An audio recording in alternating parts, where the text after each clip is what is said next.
We're starting a little bit late. Jonathan, what are you doing? I'm just, Look in the camera. Look in the camera. People want to hear what you have to say. Don't be distracted. Are you in a classroom? it kind of feels that way. So this Substack, this is a new world for me. So you're introducing me So I thought it to, was a new world for me, but I guess I've been card carrying member of the stack for a few months, yeah, yeah. something like that. Are you And enjoying you it? were a pioneering podcaster. So, I'm just a pioneer generally. Yes, beginning with my family who arrived not at Ellis Island but at JFK. there you go. It's the kind of pioneers the Bararas are. So I think we got a quorum. So first I want to congratulate you on your new book. Hey, thank you. Retribution, Donald Trump and the Campaign That Changed America, came out a couple of weeks ago. Everyone should read it. I have a question. I always knew that you were an intrepid, prescient reporter, but how on earth did you figure out that retribution will be the theme for this presidency? Like, how did you? I'm so impressed by so many things, but how did you figure that one out? Were there any clues? There, there, there, there None. were, there were a Was there a few clue and a clues. half? And then of course you write a book. You know what it's like. You write a book. You have to wait a couple of months before it's actually out. And you're like, oh my God, what if it's overtaken by events? What if it's Yeah. proven wrong? What if it really isn't retribution? Yeah. What if it was hard? Yeah. You have not a lot of problems on that score. And Yeah. what if that were true? Did I use the subjunctive correctly? What if that were, you're an English scholar, John, right? Yeah, What if that were true? I think that sounds right. I'll go with that. That sounds right. I came through JFK. I don't know the English language as well as you. So, um, give us one insight or highlight that is your favorite from the book, and then we'll talk about the shutdown. Look, there's so much. So I will just highlight one of the crazier stories in the book. This is not the most important. This is not the most significant, but it's just like, holy, what the hell was that? Um, there was during the New York trial, Trump had a meeting in the morning with his legal team in his apartment on the top of Trump Tower, and as they were getting ready to go to head down to Center Street, they were told that one of the elevators was out at Trump Tower, and the Secret Service said, "We're going to have to walk down." So for whatever reason, they didn't want to take the one elevator that was still working. They thought there was an issue with that, so they had to walk from the top of Trump Tower, from floor 66 or 65 or what it is, all the way to the bottom. Now, Wow. fortunately for Trump Tower isn't actually that tall. It's actually only 55 stories tall. So it's because But I think on his skips papers he 10 put his floors. 81 stories. Yeah. and so Trump had, and I don't know if you've ever like walked down that many. I mean, it's actually painful. It's actually arguably harder to walk down that much. And Trump's not a big exercise guy. He doesn't spend a lot of time in the gym. You know what I mean? No, So no. so he had to take this trek down, and like some of his lawyers were like, getting like worn out as they were coming down. Trump like motors down without stopping, gets in to the motorcade to take him down to 100 Center Street. And one of his aides says, "That was amazing. I can't believe you did that. We need to tell people about that. Do you think Joe Biden could do that? There's no way. This shows just how big, vigorous, and strong you are." And Trump was like, "Absolutely not. You are not allowed to mention this again. Nobody can ever speak of this," because he didn't want to acknowledge that there was an elevator out at No. Trump Tower. But but then it turns out he did kind of acknowledge it, and it was a quote that we all saw at the time and thought was like a funny Trumpism, but he was speaking about something else. This was the day when he came out before the cameras and he said, "We're going to be resting soon." And he said, "I mean the case. I'm not going to rest because I don't get to rest." And on this day, he was totally correct. Well, that's a fun story. So with the elevator, what was the issue? They need to call in for more gold, Yeah, more gold leaf. it wasn't adorned enough with I've been in that gold. Yeah. elevator. I went to go meet with the president-elect back in 2017, as you may Yeah. 2016, as people may recall. Anyway, Yeah, so someday can we so come everyone, back into a whole conversation about that? not today, And not you're today. because I Have me on. What's your network? yeah, yeah, yeah, yeah. What are the Like three letters? We got a Yours big are one, yours are yeah. the easiest ones. It's the first 3. It's the alphabet, baby, ABC. It's ABC. the Blue Network. A always B, B, C closing. That's what I think of. I don't think of Yeah, the always be American closing. Broadcasting Company or the American Yeah, Broadcasting. All right, yes. listen, Carl, Yes, Jonathan, yes, you have 2 first names. It's very confusing. Uh, the shutdown yeah, now appears to be over. yeah, Can you explain what happened? And does it matter who won or lost? I hate asking the sort of yeah, yeah, the yeah, yeah. horse race question of who won or lost, but that becomes important politically. It becomes important Yeah. in how I mean, people run campaigns, and issues. Can you just give us? Can you summarize what on earth happened? yeah. I mean, what happened is the Democrats, attempted a strategy which they had never done before, and they did it because they had nothing else that they could do. They're faced with a situation where the Republicans, even though they have the narrowest of majorities in the Congress, are so thoroughly subservient to the president and wanting to do what he wants, that they were the Democrats are completely shut out of any negotiations over virtually anything. So they realized the only leverage that they had was to withhold their votes in the Senate for the so-called continuing resolution to keep the government open. So they used that leverage to highlight what they believe is a paramount issue, the issue of what's happening to healthcare in this country, and the fact that some 20 million Americans are going to face skyrocketing insurance premiums come January because these, ACA subsidies are expiring. So they used that leverage because it was the only leverage they had. But is that And good leverage? Is that good leverage? Is I that mean, is it's that not. good? It's messy leverage. It's leverage that it is leverage because it inflicts pain and inflicts pain on real people, government employees who don't get their checks, um, recipients of SNAP benefits who rely 40 plus million who rely on those benefits to feed their families. It inflicts pain on people who travel by air. It inflicts pain on people that want to go to national park. I mean, it's like it's not good leverage. And Republicans had used the leverage in the past. I mean, Ted Cruz is the one that really showed how it was done in 2013, right? 2013, Yeah. um, when he did his filibuster, also on the issue of healthcare. But it was the only leverage they had. And for 43 days, they highlighted the issue of healthcare. And, ultimately, they also, I think, we all saw that the leverage wasn't going to actually work. It wasn't like Donald Trump was suddenly going to say, oh my God, people are not going to be able to feed their families because they can't have SNAP benefits. We better reopen the government. People, the airports are a mess. We better reopen the government. In fact, or federal employees aren't getting paid. We better reopen the government. In fact, what he did is tried his hand at actually firing furloughed employees and going to the courts to stop the states from continuing the SNAP benefits once they were How is cut that a off. good strategy, though? I mean, I don't think that this, politically will prove to have been a good strategy, but the for this shutdown effort to work, you have to have the other side really worried about the impact on the country, and there wasn't any obvious sign that people were that the other side was worried, so it wasn't going to work. So, look, only 8 Democrats voted to reopen the government, but if you had put truth serum into the meals of all the others, the vast majority would be very happy that those 8 Democrats did that. Yeah. Because while there's a lot of posturing, "Oh, we had to keep fighting," I think that they are more than happy that this part of it is over.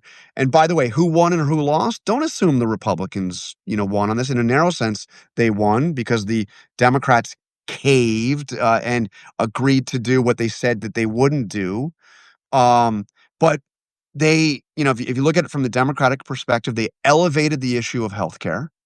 They demonstrated, they would argue, that Republicans were unwilling to do anything to help these 20 plus million Americans that are about to see their insurance premiums go up. And now they will take that issue into the midterms. And, affordability is the buzzword of the day, and Yeah. it's a real concept, obviously, and a big part of it is that people can't afford to, that their health insurance, and Democrats showed that they were willing to fight, for it, and I mean, Democrats showed they're willing to fight for it, and Republicans didn't offer a solution. So, we'll see who ultimately wins this thing. So hearing you speak, are you saying essentially, tell me if I got this wrong, Yeah. that the party who cares less about the government and or the party who cares less about what ordinary people might suffer as a consequence of a shutdown of government, that party has the leverage in a shutdown confrontation? I mean, I think that that's absolutely true. I mean, when you tell when Russ Vogt, the OMB director, here's there's going to be a shutdown. I mean, his main goal is to Make dinner use the phrase that reservations? they like to use is to deconstruct the administrative state. So yeah, cut Yeah. off money. Now, I'm not saying that these people don't care about the suffering of all that other people make judgment of what they care about individual people, but ideologically they believe that government needs to be brought down. I don't know if Trump, by the way, is like, Trump's kind of a big government guy. I don't know, but certainly, the kind of ideological basis of the people in positions of power in his administration, Stephen Miller, Russ Vogt. Yeah, fine. Let's shut it down. Was So this that's the a longest or the bad second way to give longest? leverage, please, Yeah. throw me in the briar patch. Was this the longest shutdown or the second longest? I forget. This is the longest, so 43 days, I believe, is our count. So So so long who so gets the Nobel Peace Prize for that? we get a Anyone? record. Is there a prize? Set of steak knives, maybe? Yeah, yeah, We yeah, do more movie references on the Substack than we do on the podcast. yeah. That was an Easter egg for some folks out there. Um, so any lesson learned? Or are we going to do this again and again and again and again? Well, this great solution and this end to these, funds the government through January 31st. Wow. What is that, 70 how many days is that? Somebody can help me. Of which year? January 31st of which Yeah, exactly, exactly. year Um coming up? It does extend some of the funding until the end of the fiscal year, to until October of next year. So agriculture, so that's the food stamps. Food stamps will be funded for the rest of the year. Legislative affairs, so we can be sure that Congress has enough to operate. Congress will be open, by the way. House is going to be open now. They're open. Yeah. That's They a should be that's a opened big once in a while. and in Veterans Affairs and military construction, so veterans programs will be funded. But I don't think that there's gonna be an appetite to go through this again in the end of January, but who the hell knows? I mean, this is I mean, I'm amazed, Preet, just that the House of Representatives, was shut down for more than 50 days. I think it's Yeah. 54 days. Somebody can get the, so 'cause they were obviously out of session for a couple weeks before the government shut down. So, the that means no committee hearings, no oversight hearings. That means no, progress on any other bills, no progress on a Republican solution for healthcare, no progress on any of the other legislative priorities that the Speaker of the House might have. I mean, it's a because, by the way, that didn't happen in previous shutdowns. I mean, the Congress didn't go out of session for the entirety of previous shutdowns. And obviously in this one, the Senate remained in session. They kept on voting, and there were hearings and there were things happening. So, I don't know what that looks like. The midterms are a long way off, but I don't think I can't imagine that going into a midterm election saying reelect us, it can be a good thing to have been kind of MIA for almost 2 months. Last strategic question about this. So it was a long shutdown, the longest as you affirmed. But had it gone on for some more days, I guess it must be the case, given how it got resolved, that the Democrats would have wanted to rush to find a resolution, because only now were those benefits going to be cut in a serious way. Only now were airlines starting to cancel flights, and the prospect of not being able to get to your family on Thanksgiving was a big, big deal. Yeah. Was that prospect more harmful and scary to Democrats and Republicans? Am I just stating the obvious? If you look at the polling, which, is of limited value, but the Republicans were actually taking more of the blame for the shutdown, but it was coming together, and and Democrats were taking increasing blame in the polling. And look, it was Democrats that made the decision not to vote for the temporary spending bill. So it was, in a narrow and literal sense, it was Democrats who shut the government down. It was Republicans who were voting to continue the funding. Um, but you're right. We were going to see more pain. I mean, the airports were just reaching the crisis point going into holiday travel season. But do we really think that that was suddenly going to lead the Republicans to say, okay, okay, okay, we agree to extend the Obamacare subsidies? I don't know. I mean, maybe, Well, but but which parties? that's I a hell mentioned of a lot food. of I mentioned which party cares about government, which party cares about suffering. What about which party owns the government? right, right. The I mean, executive it's branch and both houses of Congress. Doesn't that matter too? and also, I mean, you would think that you know, if you're thinking about the political impact here, um, and the country is going to really suffer, and the economic repercussions of a complete halting of air travel, which is also cargo. I mean, it's all of it. Um, the government and the party in power gets judged first and foremost, if history is any guide, on what happens with the economy. And this government shutdown was reaching a point where it was really going to hurt the economy. Um, so I mean, the Republicans should have been quite concerned about it. I just, look, I mean, a lot of, there are a lot of progressive Democrats out there saying that this was a terrible capitulation and we should have continued the fight. I'm just telling you my sense in those that I have spoken to um, on Capitol Hill. There is a sense of relief, and now we take this Yeah. fight to the midterms. I guess one question I have is the motivation on the part of anyone in Congress Yeah. to improve the standing of their party in Congress. What is the incentive? If you're like at 6%, I don't know what they're at, but there's something like that. Are they like, yeah, we should play our cards differently so we can get up to 7%? So we got to, maintain our mid to upper level in the single digits in the standings. I mean, you have no place to go if you're part of that institution as a matter of the polling. How do you think about that? How do they think I about mean, that? I mean, one thing, there's been a long conversation. We're years into it about the threat to American democracy. Um, it gets to be a tougher case to make when you say, well, how is American democracy performing? You know, Yeah. I mean, we're at a state of dysfunction with the Congress. I mean, it's profound dysfunction. I mean, Steve Bannon recently compared the House of Representatives to the Russian Duma. I mean, I don't think I don't know if that's that's what we want to be emulating. You Yeah. know? Well, I don't know that we want to be putting a lot of store in the metaphors and analogies and similes used by Steve Bannon. Yeah, but I mean, does he have that one might not be a bad one. I mean, Maybe, maybe, maybe. Um, all right. Prediction, Jonathan. And then I'll uh-oh. let you go and Yeah, continue your book tour. yeah. Midterms, which way? uh, Everything would point to a very tough road for the Republicans. You have a president whose approval rating is in many of the polls well below 40%. You have economic anxiety in the country. Um, these are the factors that would point to potentially even a wave election for Yeah. the party not in power.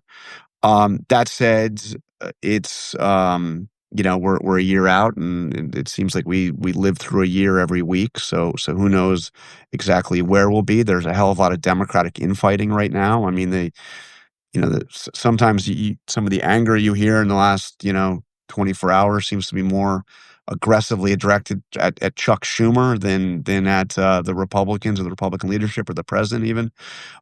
So who knows? And also there are many fewer seats that are in play. even before the redistricting madness that's been going on now, this kind of mid-census redistricting. But, um, you know, I think that it's very clear Republicans are rightfully worried about what will happen in the midterms. Okay. There you have it. John, congratulations again on the book, Retribution, Donald Trump and the Campaign That Changed America. Wherever you get your books. Where Thank you people for get having books me these on days. I guess a Substack, lot of man. different places. Yeah. We gotta do this again. The Stack. Preet Bharara, Jonathan Karl. Take care, my friend. Read one of those books behind you. It looks like a nice picture book. Yeah, that's good. I should have had one of my, but what am I thinking here? You're Anyway, supposed to have a wall of your own book behind you when you're promoting a book. All right, thanks a lot. We'll talk to your agent. Okay, thanks, All Jonathan. right, take care. I'll see